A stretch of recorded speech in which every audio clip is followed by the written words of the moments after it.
예, 안녕하세요, 여러분. 저는 중앙대학교에서 독일 문학을 가르치는 김누리라고 합니다. 오늘 내 방에서 만나는 일상의 인문학 이런 프로그램 속에서 여러분들을 만나게 돼서 반갑습니다. 인문학 참 많이 쓰이는 말인데요. 또 사실은 많이 쓰이는 만큼 여러 가지 의미로도 사람들이 받아들이는 것 같아요. 그런데 분명한 것은 많이 쓰이면서도 그것이 정확하게 무엇을 의미하는지 그것에 대해서는 우리가 또 충분히 잘 알지는 못하는 것 같아요. 인문학의 위기다. 또 요즘에는 인문학과 학생들이 취직이 잘 안 된다. 뭐 이런 맥락들에서 인문학에 대한 이야기가 많이 나오는데요. 오늘은 이 인문학이 무엇이고 사실 인문학의 위기라는 게 무엇을 뜻하는지 이런 이야기를 함께 좀 나눠보고자 합니다. 인문학이라는 것을 한자로 쓰면 어떻게 되나요? 사람 인자 옆에 글월 문자가 이렇게 돼 있는 것이죠. 그러니까 인문학이라는 것을 그 어원 그대로 쓴다면 무엇일까요? 사람과 글이라고 하는 그러한 의미인데 그게 잘 연결되지는 않죠. 그래서 사실은 인문학을 이해하려면 역사적인 맥락을 좀 알아야 돼요. 중세시대의 가장 중요한 두드러진 특징이 뭔가요? 중세시대는 기독교가 지배하던 시대였고요. 결국은 기독교의 종교적 세계관이 지배하던 그런 시대였습니다. 이 세계는 신의 창조물이고 또 이 지상의 권력은 신이 주신 권력이에요. 왕의 권력은 누가 준 거죠? 신이 준 거다. 이렇게 주장을 하던 게 당시의 세계관이고 권력관이었어요. 중세 말에는 이 신중심의 사회, 이것이 만들어낸 세계관, 이것이 옳지 않은 것이다. 이 세계는 다시 인간이 중심이 되는 그러한 세계로 바뀌어야 한다. 말하자면 인간의 새로운 해방이라고 하는 이러한 거대한 물결이 있었고요. 그런 맥락 속에서 인간이 중심이 되었던 그러한 시대에 대한 연구가 시작된 거예요. 역사 속에서 신중심의 시대 이전에 인간이 중심이 되었던 그러한 시대가 있었나요? 없었나요? 있었죠. 바로 그리스 로마 시대예요. 그래서 그들은 인간이 중심이 되었던 그러한 세계를 연구하기 시작했고요. 특히 그들이 연구한 것은 문학, 역사, 철학에 관한 문헌들이었어요. 그래서 인문이란 말이 거기서 나온 것이고요. 즉 인문학이라고 하는 것은 인문주의자들이 연구한 학문이다. 이렇게 생각하면 되겠습니다. 자, 오늘날 인문학의 위기가 많이 이야기되고 있죠? 그것은 뭘 뜻하는 걸까요? 지금 한국 같은 경우는 특히 인문과 관련된 문학을 한다거나 철학을 한다거나 역사를 한다거나 이런 학생들은 말하자면 사회에서 벌어지는 이른바 유용성 경쟁에서 처진다. 이런 맥락에서 인문학의 위기란 말이 많이 나오고 있죠. 지금 오늘날의 세계, 특히 이 자본주의 세계에서는 유용성이라고 하는 신이 지배해요.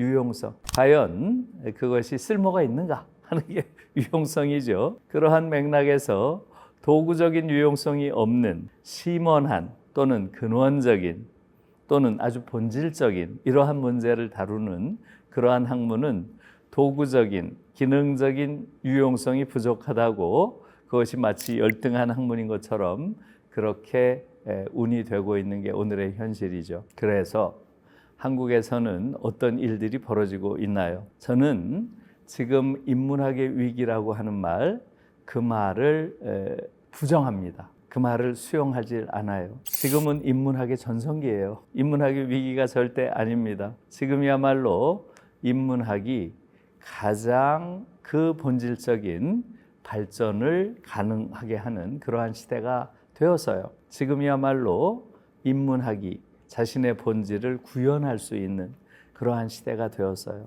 그게 무슨 말일까요? 지금 우리가 살고 있는 이 시대는 인문학의 위기의 시대가 아니고요. 인간의 위기의 시대예요. 인간의 위기. 인류 역사상 지금처럼 인간이 이렇게 위기에 처한 시대는 없었어요. 그게 무슨 말일까요? 지금 인간은 역사상 가장 심각한 소외 상태에 있어요. 인간 소외라는 말 많이 들어봤을 거예요. 소외라고 하는 것을 일반적으로는 어디서 배제된다거나 어디서 고립된다거나 어디서 유폐된다거나 이런 의미로 많이 쓰죠. 예, 소외에는 그런 의미도 있어요. 그러나 소외의 아주 본질적인 의미는 조금 달라요. 그것은 바로 전도라는 의미예요. 전도라는 건 뭐예요? 뒤집혔다는 거죠. 그러니까 소외의 원래 의미는 뒤집혔다는 뜻이에요. 다시 말하면 어떤 관계의 뒤집힘, 이걸 소외라고 해요. 오늘의 세계를 이해하는 가장 중요한 개념이 소외라는 개념이에요. 이 소외라는 개념을 처음 쓴 사람은 루트비히 포이어바흐라고 하는 철학자예요. 18세기, 19세기에 걸친 그러한 철학자인데, 이 루트비히 포이어바흐는 종교라는 현상을 신이 인간을 창조한 것이 아니다. 인간이 신을 창조한 것이다. 이렇게 설명을 해요. 그게 무슨 말인가요? 종교에서는 신이 인간을 창조했다 그러잖아요. 그거는 완전히 소외 현상이라고 보고 있어요. 종교야말로 가장 근원적인 소외 현상이다. 완전히 관계가 뒤집혔다. 다시 말하면 신이라고 하는 것은 인간이 가지고 있는 욕망, 소망, 절망, 이러한 감정들을 외부에 투사한 것인데, 이것이 어느 순간부터 점점 더 인간으로부터 멀어지더니 낯선 존재가 되고 마침내 이것이 역으로 인간을 지배해오는 이러한 현상, 이것을 포이어바흐는 소외라고 불렀어요. 독일 말로는 Entfremdung, 영어로는 estrangement라고 해요. 이라는 게 밖으로 나간다는 뜻이죠. strange는 낯설다는 뜻이죠. 예, 그래서 본래 나의 것이 밖으로 나가더니 점점 낯설어져서 오히려 역으로 이것이 나를 지배하는, 그리고 내가 그것에 복종하는, 완전히 전도된 거죠. 이것을 소외라고 했어요. 이 소외 개념을 자신의 학문체계에 가장 창조적으로 적용한 철학자가 바로 칼 마르크스예요. 마르크스가 이 소외 개념을 이번에는 자본주의라고 하는 오늘날 지배적인 이 경제 현상을 분석하는데 바로 이 소외 개념을 쓰고 있어요. 이 자본주의는 거대한 소외의 체제라는 거죠. 여러분 한번 생각해 보세요. 인간이 사물을 만들었어요. 그건 우리가 다 이해하고 있죠? 그런데 인간이 사물을 지배하나요? 아니면 사물의 질서가 인간을 지배하나요? 뭐가 지배하는 것 같아요? 여러분들이 보기에는 이 자본주의 사회는 인간이 만든 그 사물이 오히려 역으로 어느 순간부터는 인간을 지배해요. 여러분들 아마 모던 타임즈라고 하는 유명한 찰리 채플린의 필름을 봤을 거예요. 어떤가요? 인간이 기계를 만들었죠? 그런데 기계가 인간의 속도를 따라가나요? 아니면 인간이 기계 속도를 따라가나요? 이런 소외 현상을 찰리 채플린은 정말로 천재적으로 그려냈죠? 아마 이것을 안 본 사람은 없을 거예요. 그 화면이 가장 소외를 잘 보여주는 거예요. 우리 오늘날 자본주의 체제 하에서 살고 있는 모든 사람들은 이 소외 과정 속에서 살고 있어요. 인간이 만들어 놓은 거대한 사물, 자본주의 사회에서는 이것을 상품이라고 부르죠. 상품. 이 상품의 질서 속에서 인간은 그 상품을 만들어냈지만 인간이 상품을 지배하는 게 아니고요. 역으로 상품의 질서가 완전히 인간을 지배합니다. 가장 대표적인 게 뭐겠어요? 화폐. 화폐를 왜 만들었나요? 인간이 만들어낸 상품을 거래할 때 이 거래를 보다 효율적으로, 합리적으로 하기 위해서 만든 것이죠. 그런데 어느 순간부터 인간이 화폐를 지배해요? 화폐가 인간을 지배해요. 오늘날은 특히 금융자본주의 시대라고 하죠. 화폐의 질서가 완전히 인간을 지배해요. 인간은 이 화폐의 질서 속에 하나의 도구에 불과해요. 화폐가 지금 살고 있는 이 자본주의 세계의 황제예요, 황제. 인간이 어떤 노력을 하더라도 화폐가 만들어낸 이윤보다 더 큰 이윤을 만드나요? 화폐가 스스로 만들어내는 이윤이 최고의 이윤이에요. 그럼 누가 지배하는 거예요? 이것이 바로 소외 개념이에요. 그래서 아마 여러분들이 현대인의 소외 이런 말 많이 들었죠?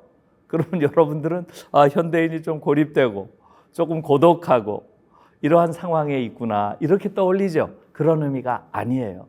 그런 의미도 있지만 그것은 작은 의미고 소회의 본래 의미는 전도된 세계에 산다는 거예요. 현대인들은 바로 자기가 만들어 놓은 그 사물의 질서 속에 오히려 예속돼서 노예로 살고 있다는 거예요. 이해가 됐나요? 그렇기 때문에 오늘날 인간이 사는 이 삶은 인류 역사상 최악의 위기의 삶이에요.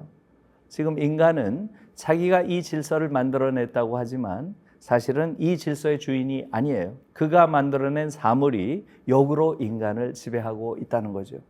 그래서 인문학이 중요한 거예요. 인간을 중심에 두었던 이 인문학이 지금 또다시 중요한 거예요. 다시 말하면 중세 시대의 신중심 사회에서 인간을 회복시키고 인간의 정신을 회복시키고 인간 중심의 세계로 만드는데 결국 인문학자들이 결정적 기여를 했죠. 그들은 바로 인간 중심의 역사적 시대였던 그리스 로마 시대, 그 시대를 연구함으로써 인간 중심의 시대를 열었어요. 다시 그게 근대죠. 그런데 이 근대는 또 다른 인간 소외라고 하는 엄청난 도전의 직면에 있는 거죠.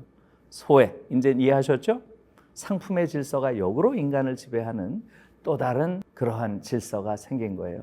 그래서 중세시대의 신을 이제 근대에 와서는 물신, 사물의 신이 지배한다. 그래서 물신이라는 표현을 쓰는 거예요. 물신주의라고 하는 새로운 근대의 신이 등장한 거죠. 그러니까 중세가 신이 지배하던 시대였다면 근대는 인간이 지배하는 시대가 아니라 물신이 지배하는 시대가 된 거죠. 종교적 신에서 물질적 신으로 신이 바뀌었을 뿐이지 사실은 근대에서 인간이 중심이 된 사회가 구현되지 않았다는 거죠. 그런 의미에서 인문학이라고 하는 것은 더 중요해진 거예요. 중세 인문학자들보다 오늘날 인문학자들의 의무 또 시대적인 사명 더 커진 거예요. 왜? 중세의 신보다 더 강력한 물신과 맞서야 되기 때문에 인간을 회복하기 위해서는 이제 사물의 신과 맞서야 되는 그러한 시대를 우리가 살고 있는 거예요. 그래서 저는 지금 인문학과 관련해서 벌어지고 있는 일련의 일들, 이러한 부분에 대해서 굉장히 비판적이에요. 지금 한국에서는 인문학자들이 잘못된 길을 가고 있다. 저는 그렇게 주장하고 있어요. 그래서 지금 한국에서는 인문학을 되살리기 위해서 여러 가지 조치가 필요하다 하면서 두 가지를 하고 있어요. 첫째, 시장에 구애하고 있어요. 그게 소위 인문 콘텐츠라는 거예요. 다시 말하면 거대한 물신에게 구애해서 우리도 살 길을 달라는 거예요. 우리 인문학도 팔아먹을 거 많다. 우리 인문학도 얼마든지 시장에서 장사할 거 많다. 그러니까 시장에 구애해서 우리도 살겠다. 이렇게 이야기를 하고 있어요. 저는 그것은 완전히 잘못됐다고 봐요. 인문학이 이렇게 이른바 위기에 처한 것은 아까 말한 소외 현상, 물신에 예속됨으로써 이런 위기에 처했는데 우리가 더 깊이 물신에 예속되겠다? 이것을 인문학이 나아갈 길이라고 생각해요? 그것은 완전히 잘못된 거라고 저는 주장을 하는 거예요. 지금 한국 사회의 인문학의 70~80%가 이 길을 가고 있어요. 저는 그것을 구애하는 인문학이라고 불러요. 구애하는 인문학. 시장에 구애하는 인문학이죠. 두 번째 방법은 바로 국가에 구걸하는 인문학이에요. 특히 연구기관에서 인문학을 보호해달라. 자꾸 이래요. 그래서 지금 소위 국가에서 연구재단이나 이런 데서 인문학을 보호학문으로 취급을 하고 마치 보호해 주는 것처럼 이렇게 하는 것은 인문학의 기본 정신에도 맞지 않고 인문학은 기본적으로 국가와 시장에 대해서 비판적 입장을 견지하는 학문이에요. 왜? 국가와 시장이 인간의 본성을 왜곡시키고 약화시키고 예속시키기 때문이에요. 그런데 그런 곳에 구걸하거나 구애하는 이러한 방식의 인문학의 생존 전략은 근본적으로 잘못된 것이다. 저는 그렇게 주장하는 것이고요. 제가 주장하는 건 뭐겠어요? 저는 시장에 구애하는 인문학도 잘못된 것이고 국가에 구걸하는 인문학도 잘못된 것이고, 이제 인문학은 인간을 구제하는 인문학이 되어야 된다. 저는 그렇게 주장하고 있어요. 그래서 지금 인문학에 있어서 가장 중요한 것은 인류 역사상 최악의 소외 상태에 빠져 있는 그러한 인간을 구제하는 그러한 인문 정신을 살리는 것, 그것이 가장 중요한 것이다. 이렇게 생각을 해야 됩니다. 여러분들이 인문학이 무엇이고 인문학의 시대적 사명이 무엇인지 조금 이해하는 계기가 되었으면 좋겠습니다. 고맙습니다.